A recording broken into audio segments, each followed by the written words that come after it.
नमस्कार दोस्तों, मेरा नाम डॉक्टर संदीप सिंह है और आप देख रहे हैं मेरा YouTube channel doctor Sandeep Singh official.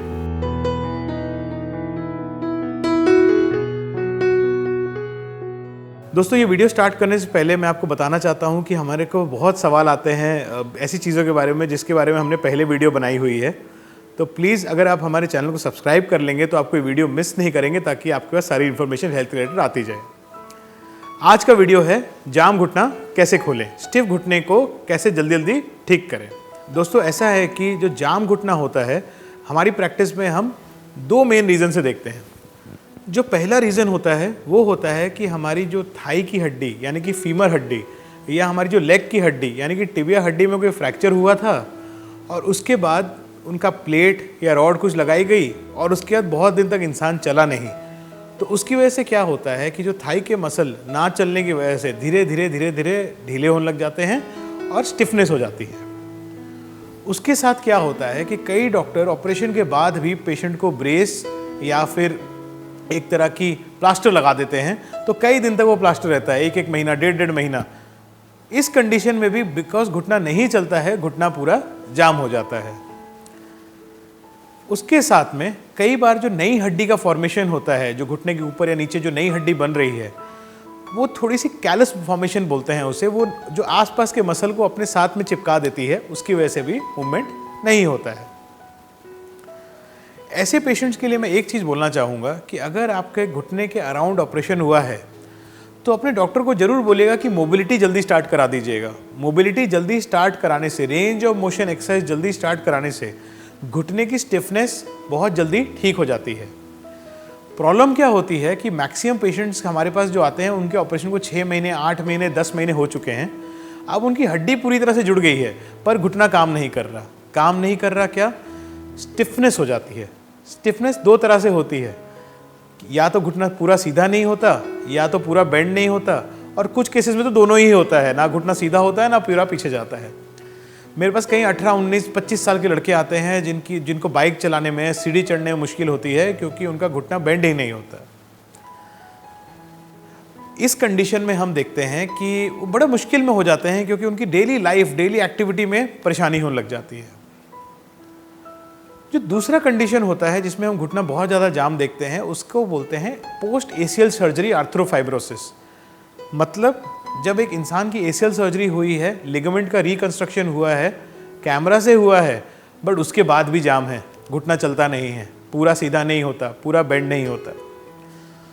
दोस्तों, हमारी प्रैक्टिस में जब भी हम एसीएल ऑपरेशन करते हैं, हम नेक्स्ट डे ही पेशेंट को चला देते हैं और नेक्स्ट डे ही पेशेंट का रेंज ऑफ मोशन 0 to 90 हम ले आते हैं। मतलब 90 डिग्री घुटना अगले दिन बेंड करा देते हैं।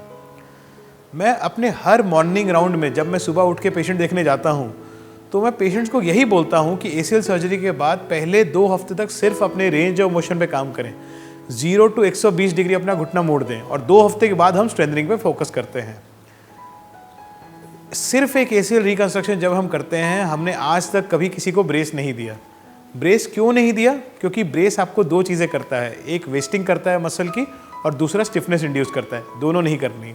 अगर मुझे अपने एसीएल रिकंस्ट्रक्शन पे भरोसा है कि मैंने अच्छे से किया है तो मैं अपने पेशेंट को अगले दिन ही चलाता हूँ बिना किसी डर के, क्योंकि मेरे को पता है कि मैंने जो अंदर एसीएल लगाया है वो अच्छे से लगा है, वो नहीं ढीला होगा। अब जब पेशेंट आते हैं आर्थ्रोफाइब्रोसिस वाले, उनका भी वही प्रॉब्लम होता है कि एसीएल सर्जरी हो गई, एसीएल ठीक है बट घुटना काम नहीं करता। तो जो स्पोर्ट्समैन है वो स्पोर्ट पे जा नहीं पा रहा, जो बिजनेसमैन है उसको नीचे बैठने में प्रॉब्लम हो रही है, जो यंग लड़का है उसको हर चीज़, छोटी छोटी चीज़ में, बाइक चलाने, साइकिल चलाने में प्रॉब्लम हो रही है।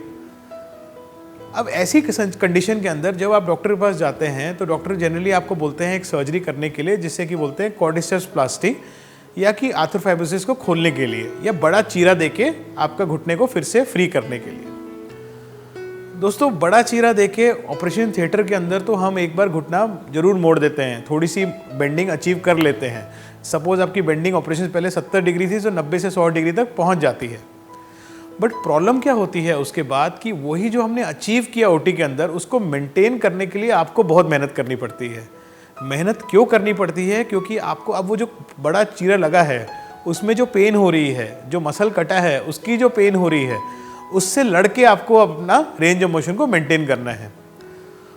तो कई बार क्या होता है कि अब बड़ा चीरा वाला ऑपरेशन भी करवा लिया दूसरी बार, बट उसके बाद भी रेंज ऑफ मोशन नहीं आया क्योंकि मुझसे दर्द ही नहीं सही गई ऑपरेशन की, और घूम फिर के हम फिर से जीरो पे आ गए। ऐसी कंडीशन में कई लोग हार मान जाते हैं और बोलते हैं अब ऐसी ही ज़िंदगी ऐसे ही चलेगा। इसीलिए दोस्तों मैं ये वीडियो बना रहा हूँ कि अगर आपकी स्थिति ऐसी है कि घुटना नहीं मुड़ रहा है और बार बार ऑपरेशन करने के बावजूद आप परेशानी में हैं, तो हम आपकी डेफिनेटली मदद कर सकते हैं। कैसे कर सकते हैं? एक दूरबीन या कैमरा का ऑपरेशन, जिसे आर्थ्रोस्कोपी करके।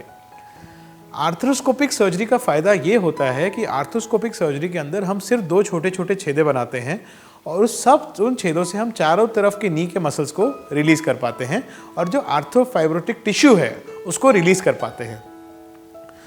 दोस्तों, ये सर्जरी करने में कभी भी ज़्यादा टाइम नहीं लगता और कोई बड़ा चीरा नहीं लगता, कोई ब्लीडिंग नहीं होती। अगले दिन ही हम पेशेंट को घर भेज देते हैं।